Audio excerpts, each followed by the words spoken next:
میرے پیارے بھائیوں اور بہنوں، السلام علیکم ورحمۃ اللہ وبرکاتہ۔ آج کی اس ویڈیو میں ہم ایک بہت اہم سوال کا جواب ڈھونڈنے والے ہیں، اور وہ یہ ہے کہ آخر ہماری دعائیں اکثر قبول کیوں نہیں ہوتی؟ ہم راتوں کو جاگ کر دعائیں کرتے ہیں، نماز کے بعد ہاتھ اٹھاتے ہیں، سجدوں میں روتے ہیں، آنکھوں سے آنسو بہاتے ہیں، لیکن پھر بھی ہماری زندگی کے مسائل ویسے کے ویسے رہتے ہیں۔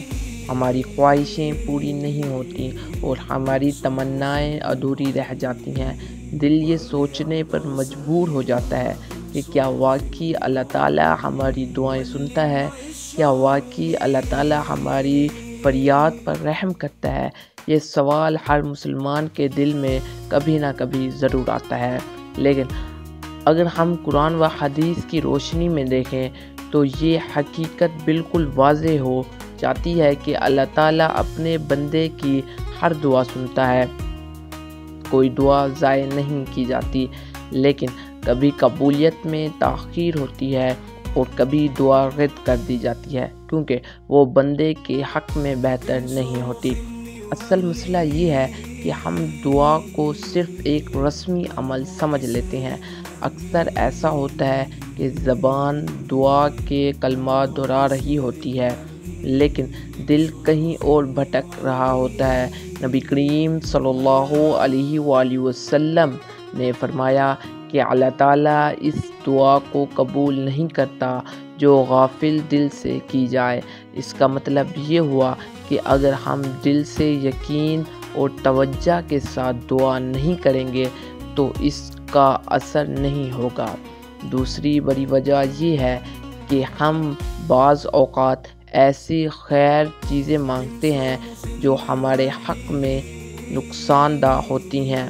مثال کے طور پر کوئی شخص یہ دعا کرے کہ یا اللہ مجھے اتنی دولت دے دے، چاہے کسی بھی طریقے سے ملے، تو ظاہر ہے کہ یہ دعا قبول نہیں ہوگی، کیونکہ اللہ تعالیٰ بندے کو ایسی چیزیں نہیں دیتا جو اس کے ایمان یا اس کی آخرت کو برباد کر دے۔ تیسری وجہ یہ ہے کہ ہماری زندگی کے اعمال دعا کی قبولیت میں رکاوٹ بن جاتے ہیں۔ اگر انسان کا رزق حرام ذرائع سے آ رہا ہو، اگر وہ جھوٹ بولتا ہو، سود کھاتا ہو یا لوگوں کا حق مارتا ہو، تو پھر وہ چاہے دن رات دعائیں کرتا رہے، اس کی دعائیں میں وہ طاقت نہیں رہتی۔ حدیث پاک میں آیا ہے کہ ایک شخص لمبا سفر کرتا ہے، بال بکھرے ہوئے ہیں، کپڑے بغلال آلودہ ہیں، اور اللہ تعالیٰ سے دعا کرتا ہے، لیکن اس کا کھانا حرام کا ہے، پینا حرام کا ہے، لباس حرام کا ہے، تو اس کی دعا کیسے قبول ہو؟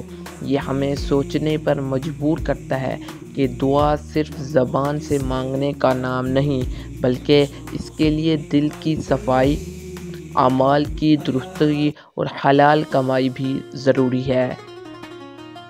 ایک اور وجہ یہ ہے کہ ہم دعا میں صبر نہیں کرتے۔ دعا کوئی جادو کی چھڑی نہیں کہ ہم نے آج مانگی اور کل پوری ہو جائے۔ اللہ تعالیٰ دعا کو کبھی فوراً قبول کرتا ہے، کبھی کچھ دیر بعد، اور کبھی آخرت کے لیے خیر بنا دیتا ہے، لیکن ہم انسان جلد باز ہیں۔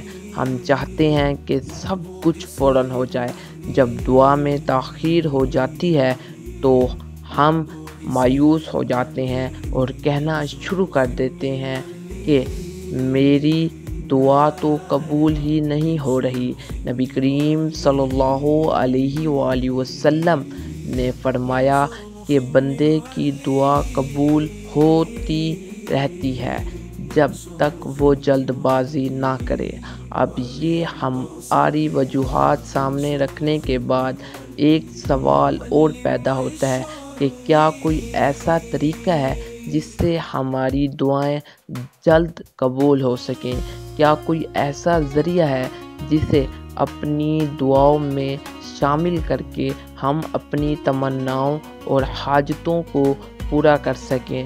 تو اس کا جواب یہ ہے کہ جی ہاں، ایسا ذرائع موجود ہیں کہ اللہ تعالیٰ کے نام، قرآن کی آیات اور نبی کریم صلی اللہ علیہ وآلہ وسلم کی تعلیمات میں ایسے وظائف اور اذکار موجود ہیں جو دعا میں طاقت بھر دیتے ہیں۔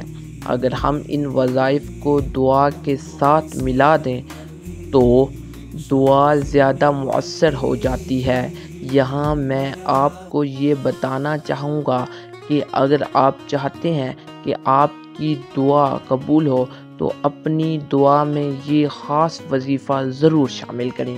یہ وظیفہ میں آپ کو خود نہیں بتا رہا بلکہ آپ کو یہ واضح کر رہا ہوں کہ آپ نے اس جگہ پر اپنا وظیفہ شامل کرنا ہے تاکہ ویڈیو دیکھنے والے یہ جان سکے کہ یہی وہ راز ہے جو دعا کو طاقتور بنا سکتا ہے۔ اب یہ سوال آتا ہے کہ دعا میں وظیفہ شامل کرنے سے کیا فرق پڑتا ہے؟ تو بات یہ ہے کہ دعا ایسے تو بہت طاقتور ہے، لیکن جب اس کے ساتھ اللہ کے خاص کلمات یا قرآن کی آیات شامل ہو جائیں تو یہ دعا نور بن جاتی ہے۔ مثال کے طور پر آپ کسی سے کچھ مانگے جائیں اور وہ صرف عام بات کرے تو شاید وہ اتنی توجہ نہ دے، لیکن اگر آپ اس سے ادب اور محبت کے ساتھ بات کریں، اس کی تعریف کریں اور پھر اپنی بات رکھیں تو اس کا دل زیادہ نرم ہو جائے گا۔ بالکل اسی طرح جب ہم اللہ تعالیٰ کی بارگاہ میں صرف اپنی ضروریات پیش کرتے ہیں تو دعا ایک عارضی کی طرح ہوتی ہے، لیکن جب ہم اس میں اللہ تعالیٰ کے نام، اس کے کلمات، نبی کریم صلی اللہ علیہ وآلہ وسلم کی سکھائی ہوئی دعاؤں کو شامل کر دیتے ہیں تو یہ دعا اللہ کی رحمت کو اپنی طرف زیادہ کھینچ لیتی ہے۔ وہ وظیفہ یہ ہے کہ آپ نے سب سے پہلے اپنی دعا میں یہ وظیفہ پڑھنا ہے، یا آپ اس کو دعا بھی کہہ سکتے ہیں، اور وہ وظیفہ یہ ہے کہ آپ نے پڑھنی یہ دعا ہے: اللہم انک مالک المقتدر ما تشاء من امری ان یکون۔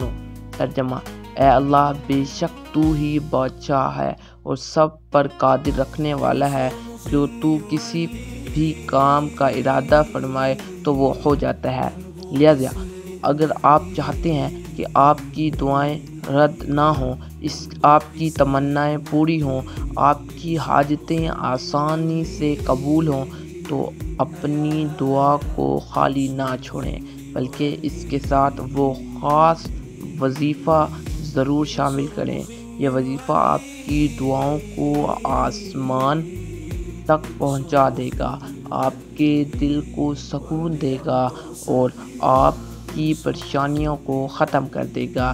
یہ وہ راز ہے جسے جان کر آپ کو اپنی دعاؤں میں ایک نیا ذائقہ ملے گا اور آپ دیکھیں گے کہ اللہ تعالیٰ اس طرح آپ کی زندگی کو آسان بنا دیتا ہے۔